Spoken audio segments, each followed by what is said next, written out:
pie charts and graphs and little mathematical equations that will prove to you how safe bungee jumping is.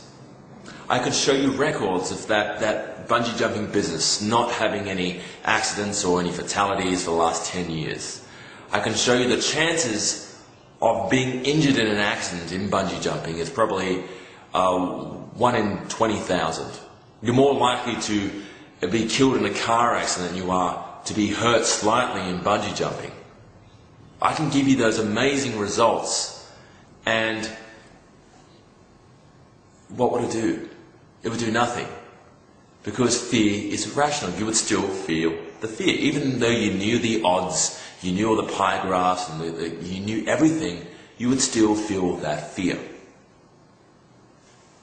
You can't logically or rationalize or make up an excuse to override a fear. And the same thing is, if you're in a bus stop and it's a public place, or you're in a very public place, and you know you should approach, but the only thing that's stopping you is people around you, it means you feel the fear of criticism. You worry what other people think of you. And it's completely natural, again, but you can get over it. It's very easy to get over. It basically means you're easily influenced by other people.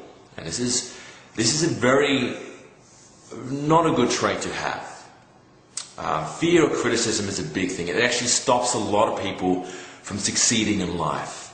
From a lot of people taking up new business ventures, or for fear of developing new relationships, or finding new friends, or trying something out new. Usually their family, their friends, closest friends or colleagues, they're probably not trying to bring you down purposely, but unconsciously their criticism does affect you. And it's probably the worst thing that can happen to you.